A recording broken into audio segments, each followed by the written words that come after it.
Greetings, everyone, and welcome back to Carl's Conversations. This is the Black Excellence Showcase on Carl's Conversations. And on the other side of the screen, we have another tremendous example of Black excellence. For those of you coming on the first time, let me pause for station identification. Now, I don't want any of y'all to think that we have a problem with excellence with any other race, creed, color, nationality, nothing like that. No, we don't. We love everybody, all of God's children. We love them. But see, there's something particular going on within this community. And so Carl's Conversations wants to showcase the, so much the multitude of excellence in the Black community. Is my community. I'm familiar with it. There are so many stories to tell. Hey, listen, there may be a time where I start doing the Latino Excellent Showcase, the Asian Excellent Showcase. You know what I mean? That may happen. But right now, I'm doing the Black Excellent Showcase. There are so many amazing examples of excellence in the Black community. And Elder Andre Powell and I were discussing this before we came on. I say to people all the time, you don't have to turn your TV on, okay? You don't have to pay money to go to the nearest concert or show. You can pick up your phone and look through your phone book, your address book, all right? A lot of times we only know people from particular avenues of approach. We get to know them at work, so we know the professional side of them. We get to know them at church, so we only know the worshiping side of them, so forth and so on. But when you really get to know a person and know them in all of their wonderfulness, the dynamic person beyond the first couple of layers, you'll be shocked at what they do, the gifts that they possess. And let me tell you something. I've been knowing Elder Andre Powell, I guess, since about maybe 2012, 2013. Yep.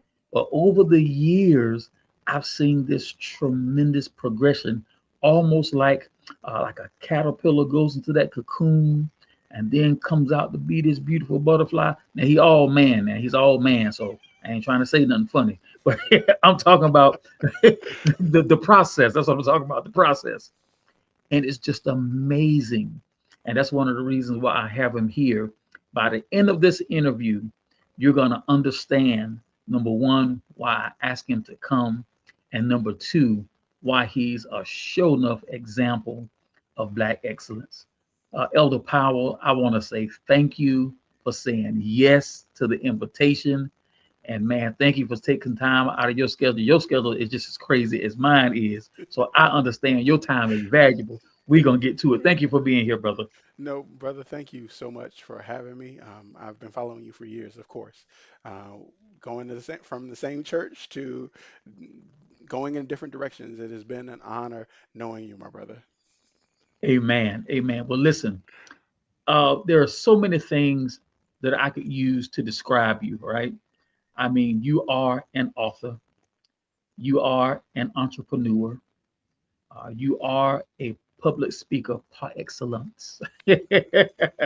um, you're a man about the community, you're a preacher, you're a good dude. We don't give enough credit to people just being a good person.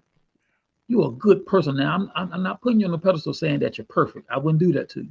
You're a good dude, and you're using what God gave you to do so many good things, and it's amazing. You're a husband. You're a father. I was there at your wedding. I remember how nervous you were. I remember. But anyway, I've grown out of it. Look. I've seen your family blossom, but nobody can really tell us about you like you. I want you to take your time and let the audience know who we're really talking to. Um, as he mentioned, Elder Andre Powell. I have I'm a New Orleans native originally, and so born and raised there until probably about 10, and have been in Virginia ever since. And let's be honest, all the accolades and titles that he has shared are wrapped up in who God has made me to be. And so having the opportunity to one share with you all is definitely an honor. From author is a new title that has recently been added, and we'll definitely talk about that more throughout this conversation. But first, I am a man of prayer.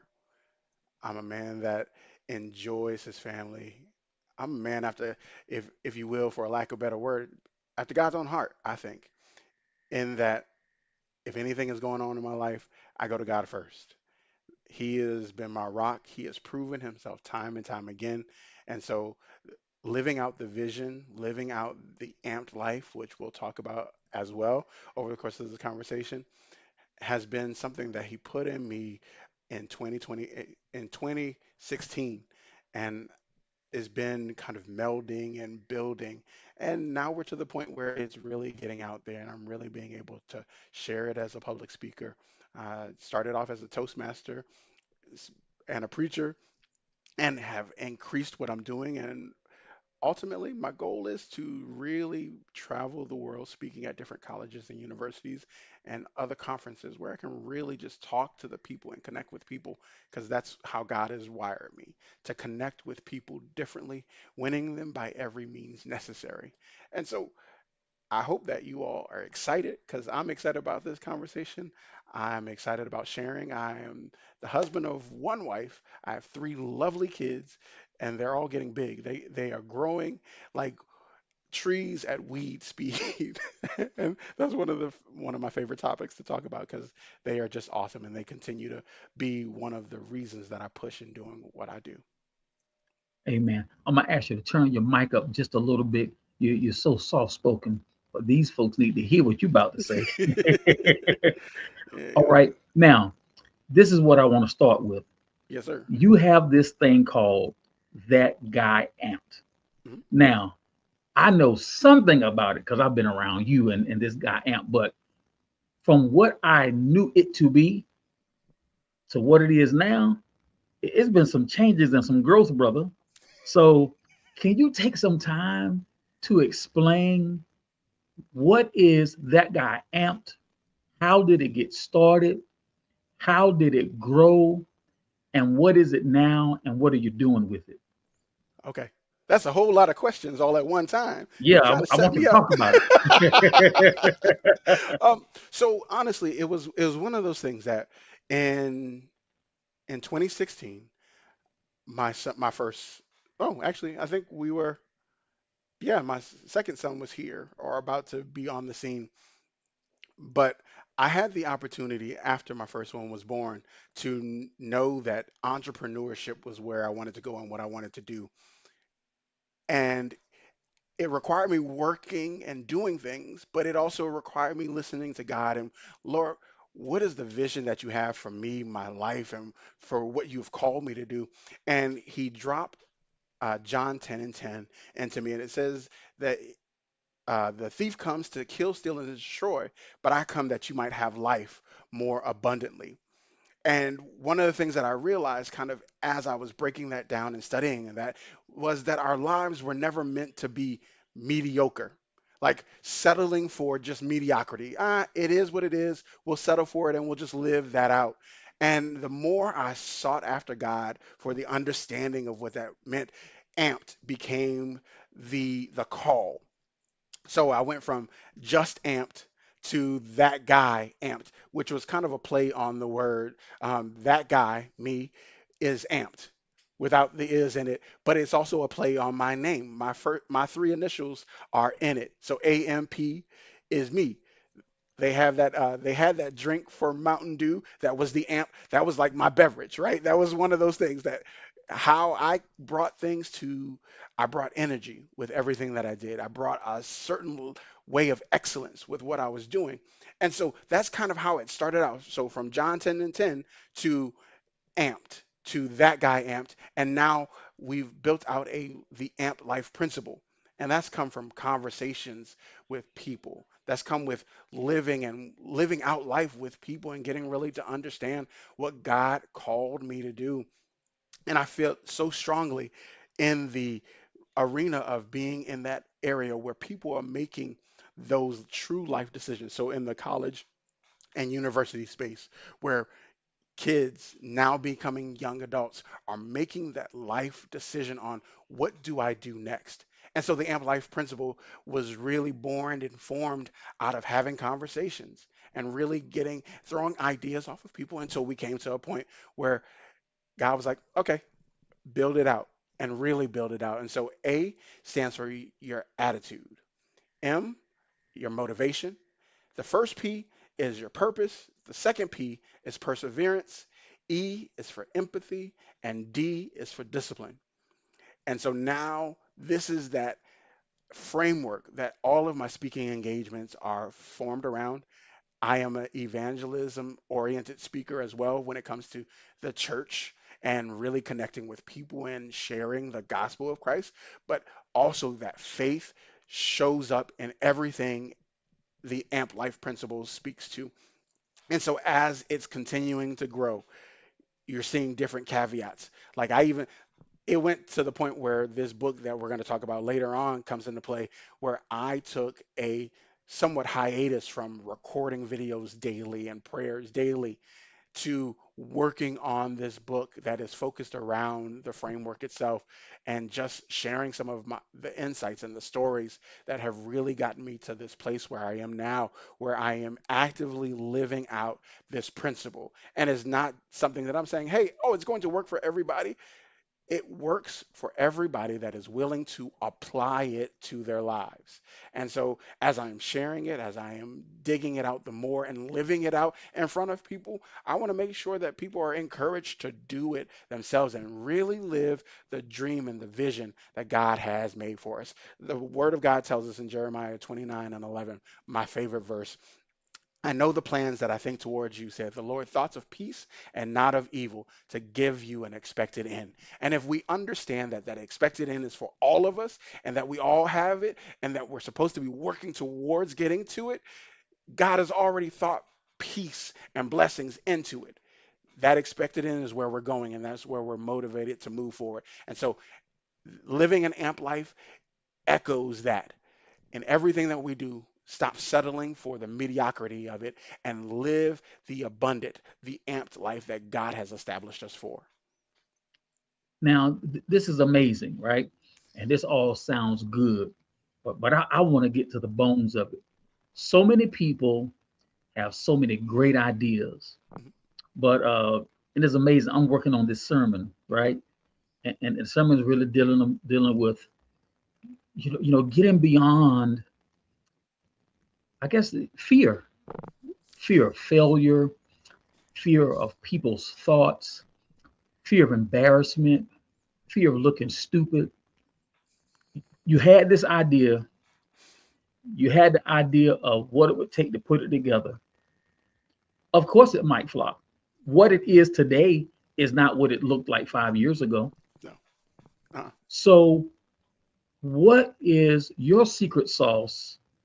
And just saying, it don't matter what people think, don't matter what people say. This is my idea. I'm gonna make it do what it do. Yeah. So, What helps you to do that? so I was wondering for a second if you had read the book already, because I was like, wait, how you gonna hit the topics in the book right now? So one of the things that we talk about in the book is called the fear trio: the fear of failure, the fear of the I don't knows, and the fear of the unknown. These three fears we hit every day when we're trying to do anything. Just about. The fear of failure is really that opportunity when you want to do something creative, when you want to do something that's worth something, that's impactful. That fear of failure sneaks up. And so my challenge with everyone, and we're not going to dive in every page of the book, you got to read the book, but with it, the goal with the trio, the fear trio, is tools to get beyond it. Like the fear of failure, my biggest one with them is the fear of failure. Give yourself permission to fail. But that means at the same time, if you're going to fail, you now have to navigate through that failure. What does it look like on the other side? And that means don't stay there, right? Look at your failure as an opportunity. But sometimes we have to give ourselves the permission to mess up. And sometimes that can be harder said than done. Because let's be honest, when we're doing something new, when we're trying something, we don't want to fail because everybody might be looking, right? And so our goal with this, that fear of failure, is to give yourself permission to fail, but remind yourself not to stay in the failure. Learn what you need to learn and keep moving forward. We deal with the fear of I don't know. Sometimes we find ourselves in situations and conversations where we aren't the smartest person at the table.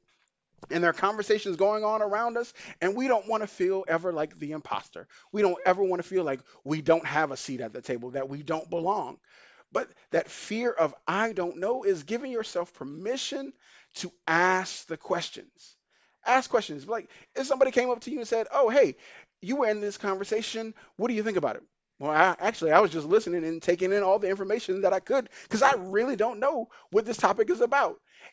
Sometimes saying I don't know can be the biggest breath of fresh air that people are looking at because honestly, we're looking for genuine and authentic connection.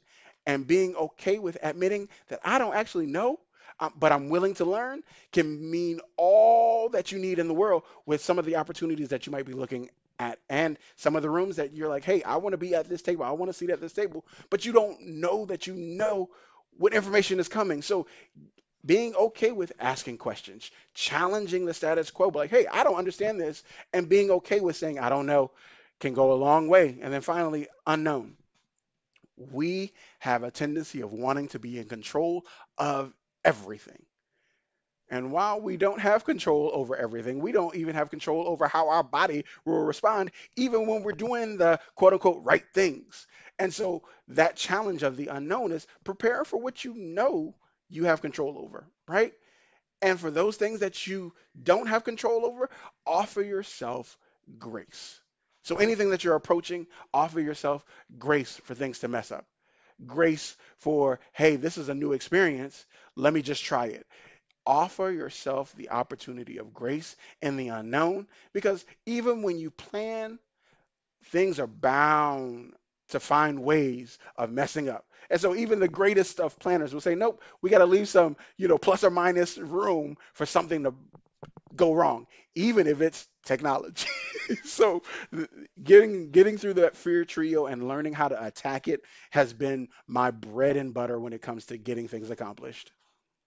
I'm so glad that you took some time to talk about that because I think that right there, what you just said, is a greater challenge for people than we're really willing to open up and talk about. Mhm, And I think that if most people could get beyond that barrier, we would see so much innovation, so much technology, mhm. so much creativity, so much love. I really do think we'd have a lot more understanding too. But we got this built-in fear to fail and Yeah. what people think. And it's taken me a long time to get to a certain place in certain areas. Now, Mhm. certain areas I've been free, Gotcha. but certain areas I'm learning freedom. Does that make sense? Yep. Nope. I get that. I get that. Yeah. One of the things that I like to remind people is it's always said that Rome was never built in a day, but it also said that the sun at one point never set on the Roman Empire. That didn't just happen.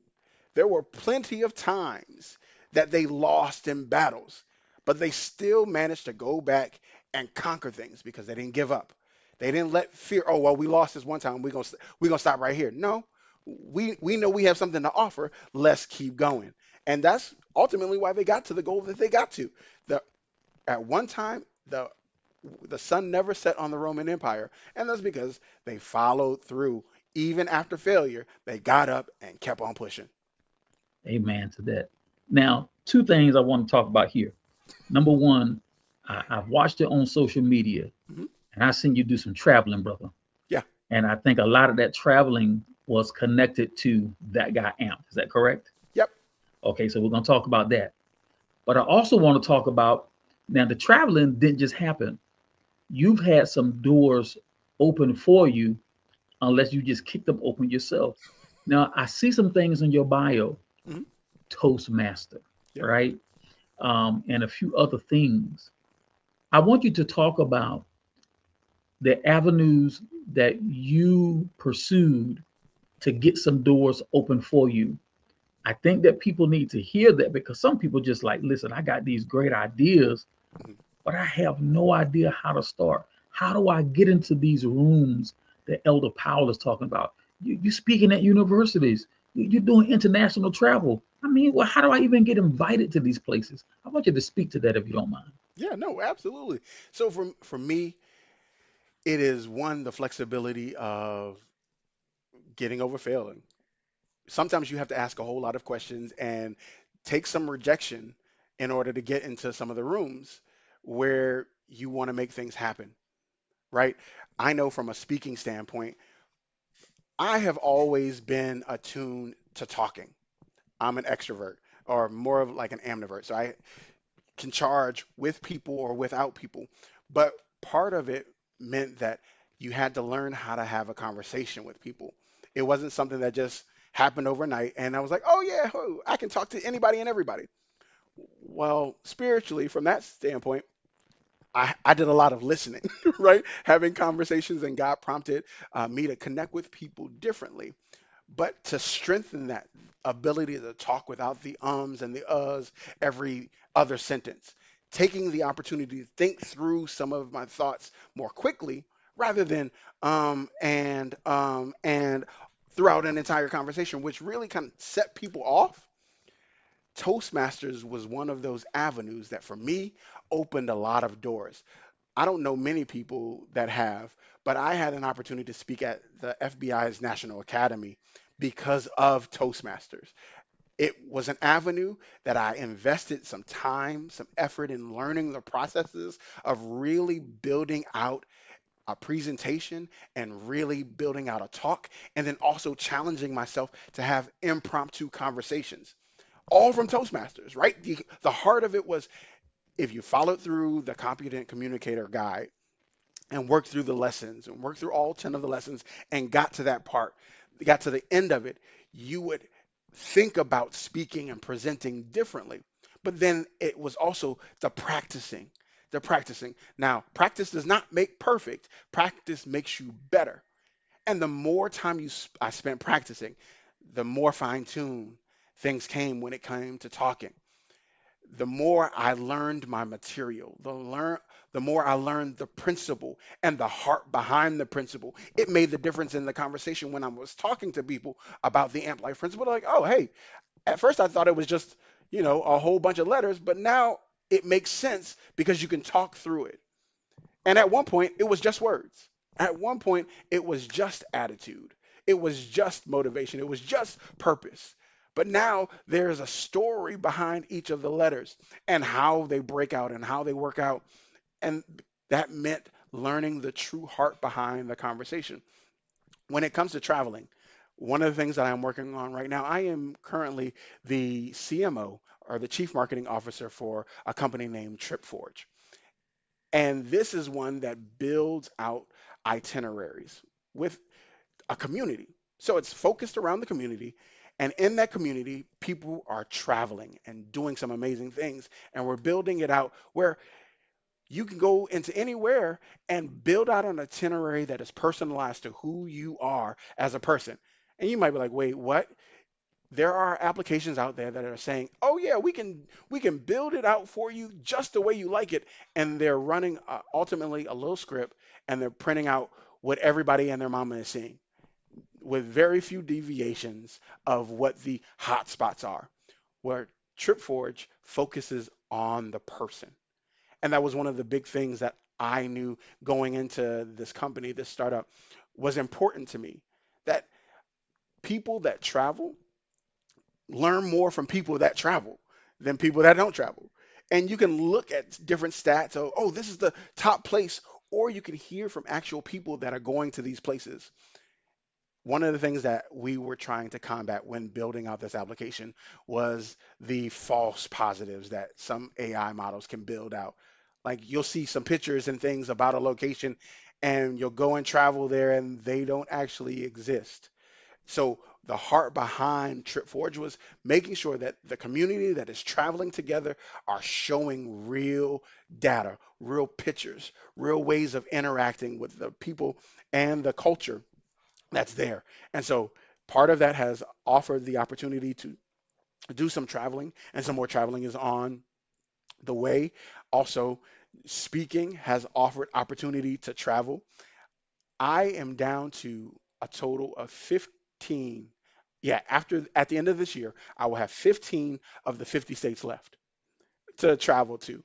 Now, my country count isn't nearly as high, but I'm going to work on that as well. And Trip Forge is allowing some of that in the future for travel, as well as just new experiences. And God has opened so many doors anywhere I go, if I'm not walking out an itinerary with TripForge or just meeting people at a local mom and pop just to really connect, because that's what I love doing. I love people watching. And when I'm in a new place, let me get lost for a little while. And if I get too lost, if I get too lost, I'm gonna throw it into either TripForge or into Maps to get out, back to where I need to.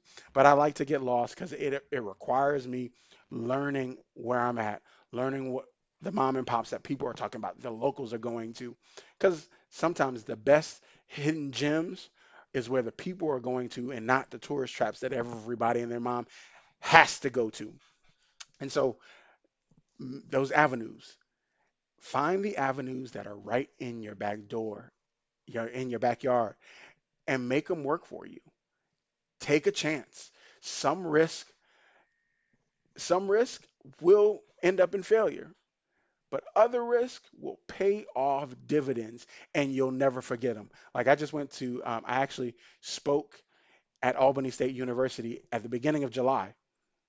And as part of that, I got to walk out uh, one of the itineraries from TripForge. So I built out an itinerary in my application just to make sure that the places were actually there. Walked into some of the places and got free cookies. Got a free tour of their little river aquarium. Got some it's me and a tour guide walking around the place 100% free. Like you can't make some of this stuff up unless you take a chance. Be okay with meeting people, get out of your comfort zone, talk to people, challenge yourself to have random conversations, impromptu conversations, and I promise you it will strengthen you as a speaking person across the board. Man, this is good, good stuff.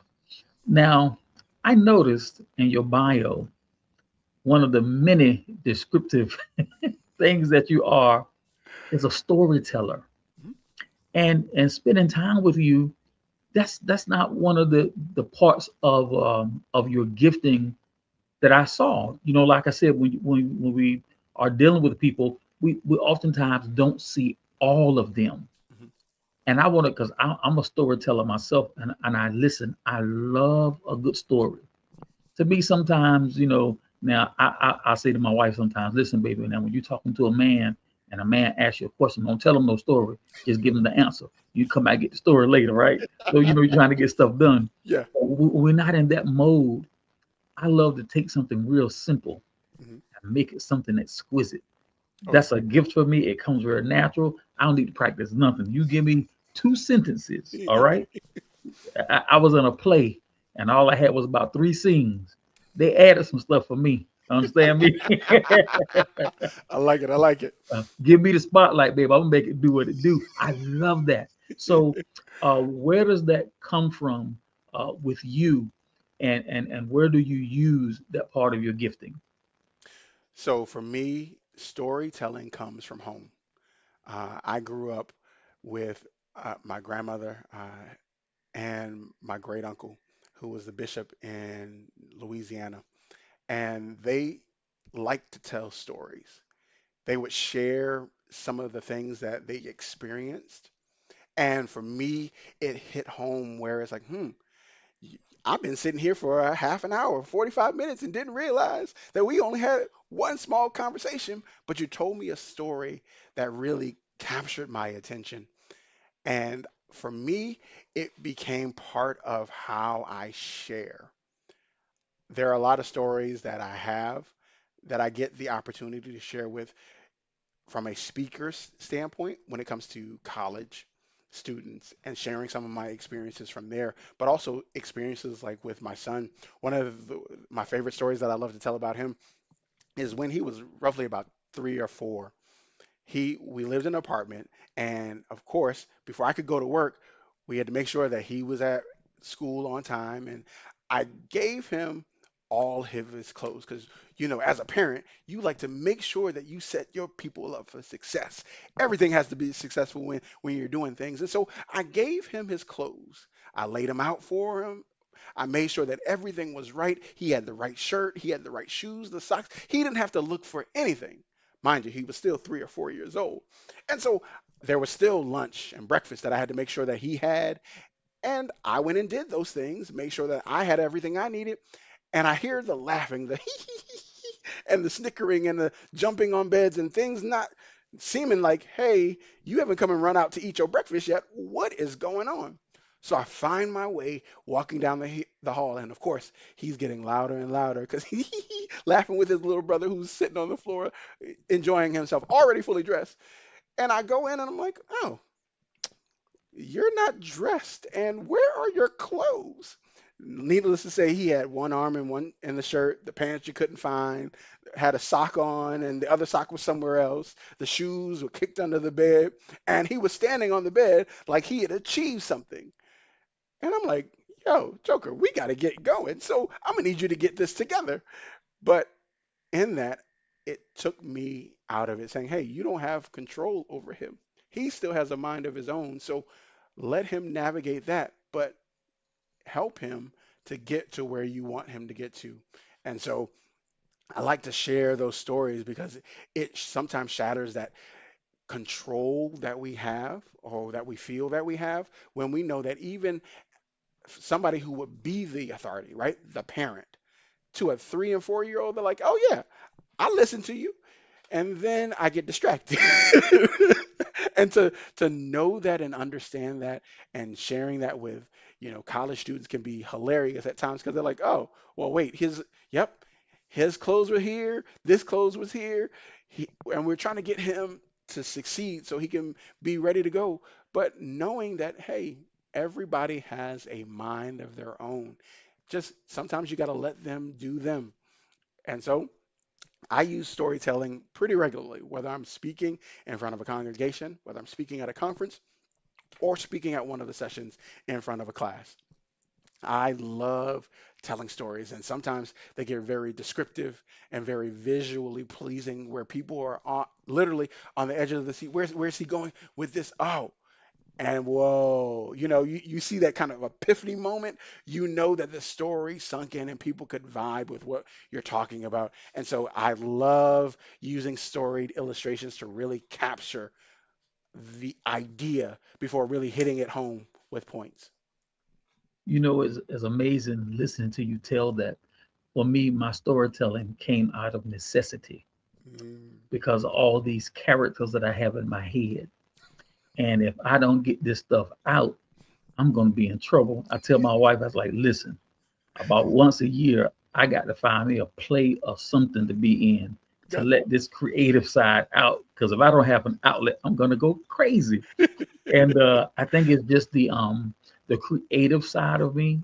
I Mhm. think everybody has a little creative side that comes out in different ways. Yeah, yeah, You know what I absolutely. mean? It doesn't always come out in the arts. Right, My creative side comes out in my ability to speak, and my right. ability to write, and my ability to tell stories. Like I said, I can look at a bug crawling on the sidewalk, but what I'm thinking about and what you thinking about, I Two different guarantee it ain't the things. same. Man, I the totally story get that. the story I can tell about that bug and the story you're gonna tell, I promise you, they will not be the Very same. different, very different. Oh no, I totally get it. I totally get it. I love telling stories because it allows you to paint a picture in a certain way that it connects differently with every person. And when you hit the right strings, and that's not the heart of it, right? You just want to share it in such a way that it is attentive. It gets the point across without you having to do a major lift. But I love telling stories because it gives you that opportunity to color it how it most fits to you and really make it personal. Yeah, so no, I love it. I love it. I love telling stories. I love singing, and of course, all of the pieces kind of flow together. And I get to share stories pretty regularly. So for me, it's one of those things that because my roles are creative driven, even even jobs that I work with the government, creative driven. So I get to design and create regularly. The studio, Amped Up Studios, is still we're taking a break right now because lives happen and people just get married and all the things, and but we still have that love of creating at hotels. And anytime we go to a hotel, we got to create something. Anytime we go anytime we go someplace new, we have to create something just to look at, because it's in us, that fire to share a story, share an experience, and really get people kind of going and excited about new opportunities that are out there. And like, I love luxury, and I believe luxury is for everybody, but some people just don't know that it's out there. And so that's one of the things that we try to capture as well, that luxury experience that is open to everybody. Yeah, that's awesome. Now listen, you have written a book. And man, I am so over the top excited about this book.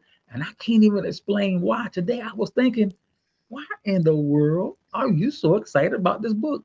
And I think about the scripture, you know what I mean? Rejoice with those who rejoice. Rejoice. Yeah. Yeah. And you know what, bro?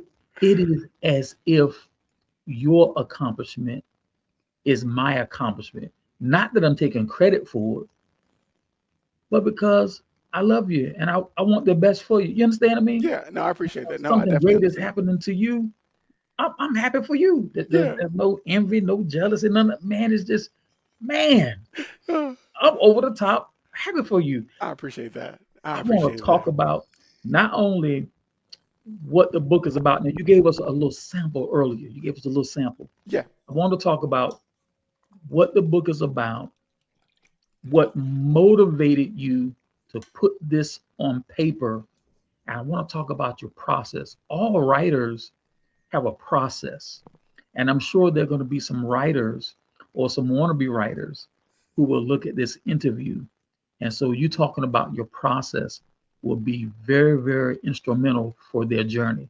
Will you help us with that? Yeah, definitely. So what came of this book? I've been writing a 30-day devotional for like 3 years now. And it's coming along, but because I have grown as a person and spiritually, that devotional has changed and life has changed and different seasons have altered kind of the understanding. God's word is wonderful. It's a living, breathing document. And anytime I read something and it makes me think, oh Lord, how is this applicable to the season that I am in right now? And so there are some of the days that I have written 3 and 4 times at this point because of revelation. But I put that one aside, knowing that, hey, there are some things that you are doing that you want to really get out. Habakkuk 2:2 says, write the vision and make it plain upon tables that he might run that readeth it.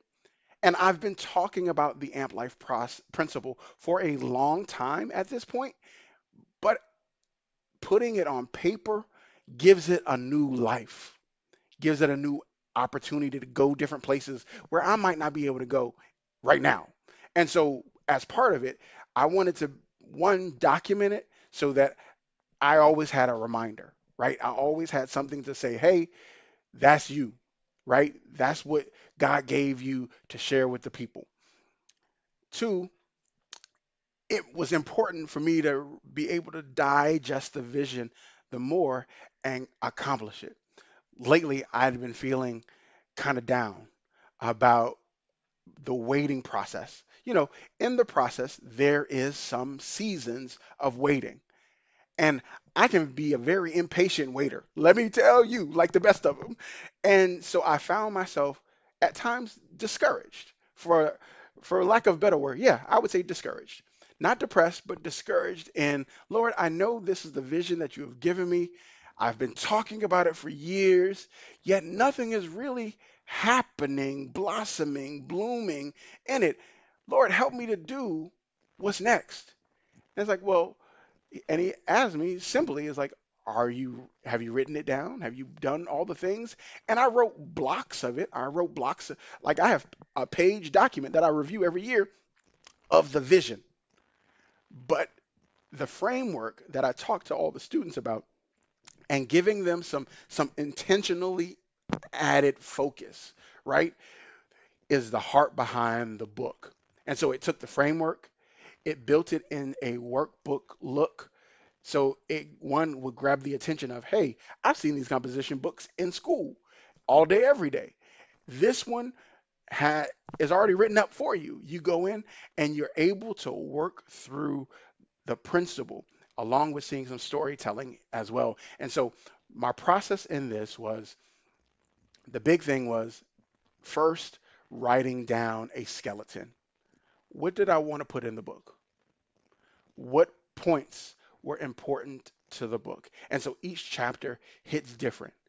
There are four total parts of the entirety of the book, but within that book, each part is aimed differently. Like the very first part breaks down the principle. Uh, so some of the fears that we talk about, and then the second part breaks down the AMP Life principle itself, right? As you're talking through the AMP Life principle, where does that go? How do we now implement that? And so then I give you some, in part three, I talk about how you start impacting, how you start building legacy. All of those pieces had to be framed out. Then at the end was the charge. How do you cause people now to be active? And it gives you a 30-day plan of how to be intentional about everything else you've read in the book. And so by the time people get finished with the book, the goal of it was to give them intentional steps to challenge them in living, truly living the dream that God has made them for, really living that amped life as a whole and leveraging every opportunity that they had. And so I threw my book onto Google Drive so that anywhere that I am, if I had a device, I could log into my Google account and start typing things out. So if an idea hit me and I'm in the car line waiting for my kids, I could type something out and really put it in. I even got to the point where some of the chapters started out as voice to text. I'm working in the kitchen, but I'm thinking things through and I could plug that right into that Google Doc.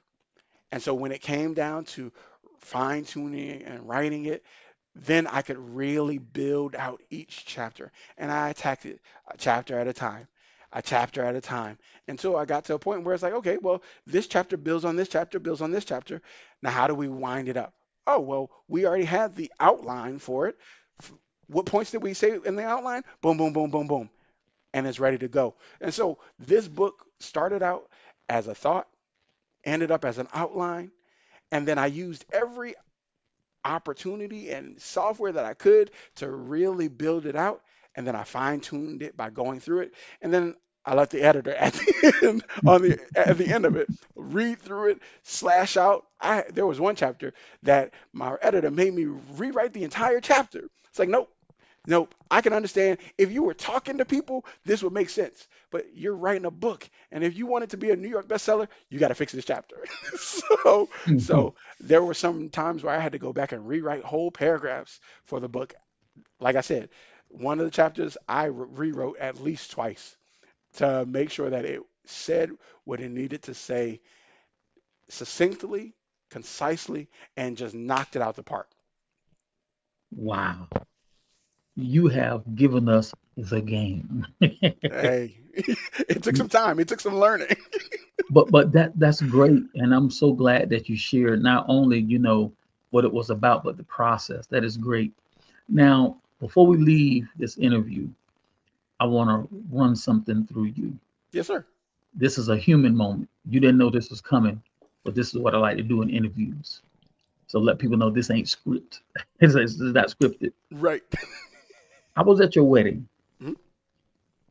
and your brand new bride said something that I had never heard at a wedding before.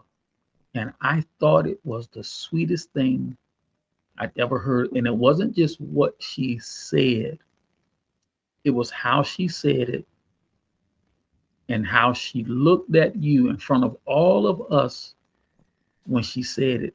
And it looked like it kind of caught you also. She said, "Thank you for pursuing me." Man, I'm getting emotional thinking about that thing. I said, wow, I never heard nothing like that. Mm, And it was obvious that it came from a pure place. mhm, That was a genuine appreciation of a lady who had been properly pursued mhm. by a gentleman.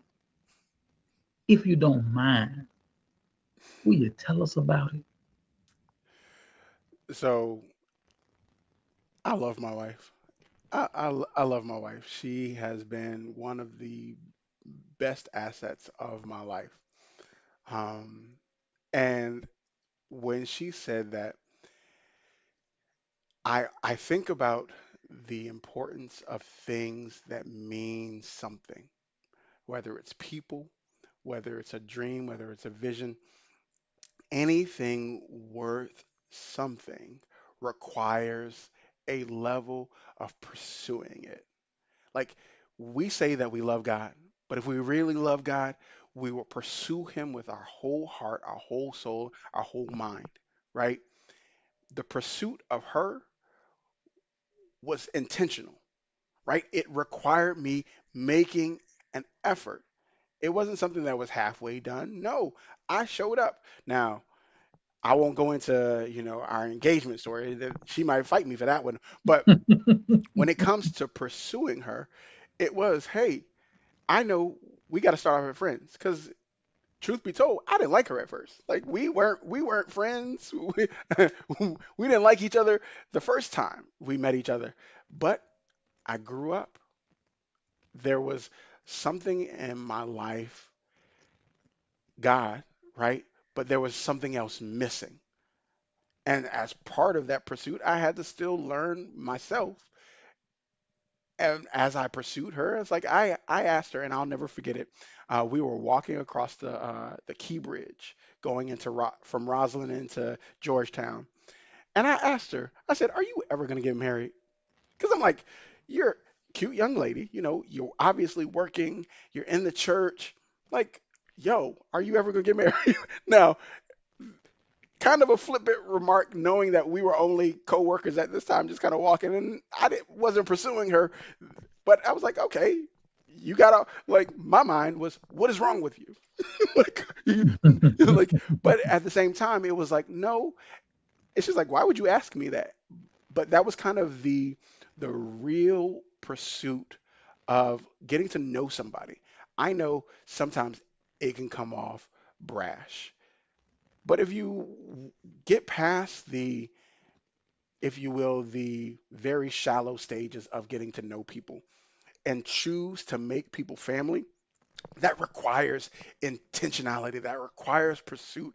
When I say brother to people, it's not, oh, hey, what's up, bro? And it doesn't have anything behind it. When I call you brother consistently, there is a love for you, wanting to see you succeed.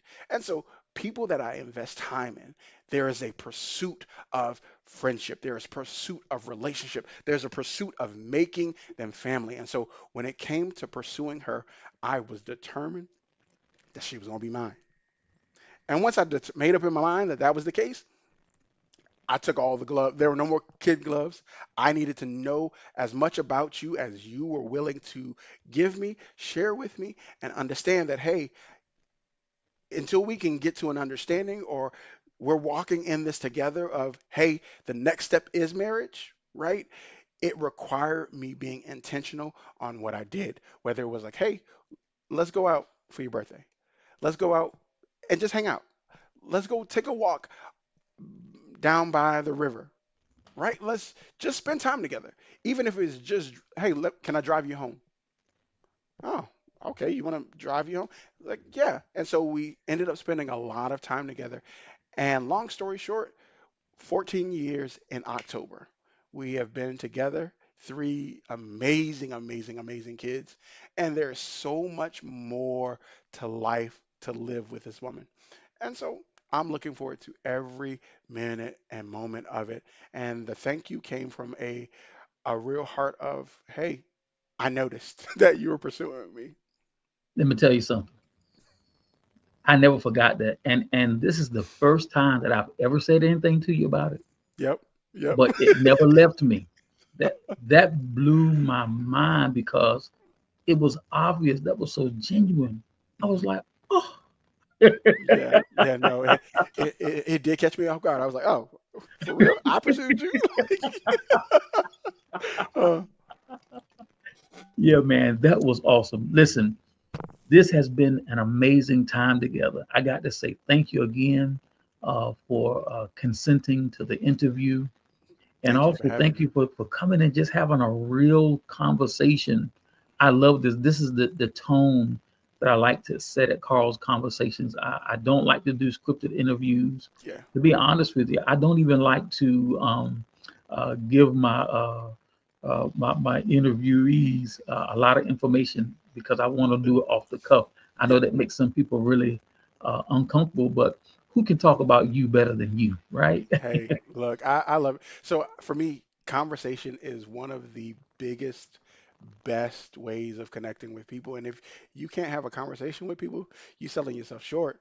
There is so much in the world that you can learn about people through having genuine, open conversations. Now that does mean that you be vulnerable a little bit, but that also means that you guard yourself the right way, right? Yes. And so having those genuine conversations, part of me was like, hey, this is about the book, so ask whatever questions. But usually, I prefer, hey, let's just have a conversation. Let's talk about it. Yes. Yes. But I tell you, you have told so much about yourself. I think it's going to make more people want to go get the book because you really let us into that guy amped and so many other things about you. I just appreciate you. Now, what I want to do is give you an opportunity. There may be something that we did not cover during the interview. It may be something that you want the audience to know. Please take your time. Anything that we didn't hit that you want the audience to know, please take your time and tell us all about it.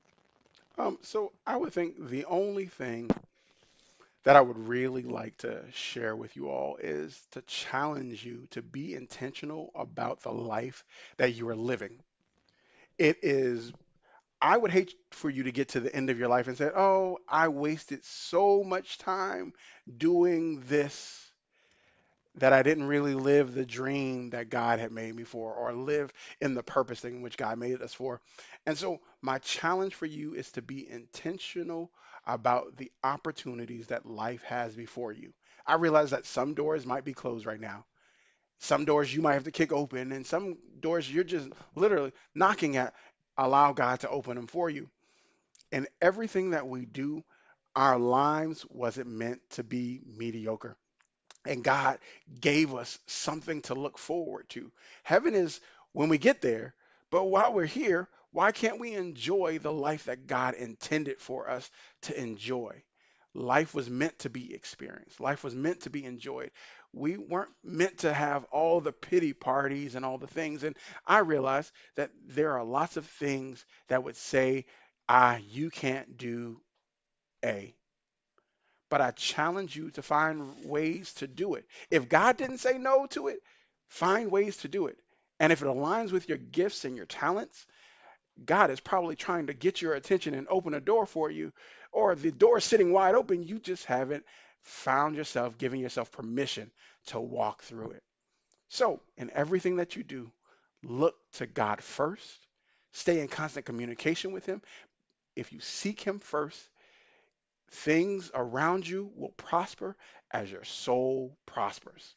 And that's the book. You don't have to believe me on it. God's word is all by itself, will prove itself. But if your soul is prospering in what God has called you to do, things around you will prosper. And I promise you it will. I'm looking forward to even right now, all the things that God has promised about this vision. This book is one of the first things coming. Speaking at Albany State and all the connections that are coming after that, I'm looking forward to all of it because there is a life that I am looking forward to living like nobody else now, so I can live like nobody else later on. And I'm going to enjoy every minute of it. And you should do the same. That is awesome. And brother, I thank you. Listen, that guy amped. You can find him on YouTube, on LinkedIn, on Facebook, on TikTok, all those places, on Instagram. That guy amped. And listen, I got the information on your screen right now where you can go and purchase that book. And if I remember tonight, I'm gonna do it. If I don't remember tonight, I'm definitely gonna order it tomorrow. Listen, I want to be supportive of this brother. This is a good dude. And I Thank think I'm you. gonna have to get him and his wife in there. She's a little bit more bashful. I don't know if she's gonna come on screen or not. We'll see. I might be able to talk her into it. Yeah, we got to get them two together. She is something else. Listen, man, thank you so much. And I Thank you. pray God's glorious fruitfulness and provision for everything that you're doing. I know He's blessing you. And I pray that what you're doing will multiply so that people will be blessed about a tremendous gift that you are. Thank you, brother. And I certainly appreciate you. Thank you, my brother. Thank you for having me. All Truly right. an honor.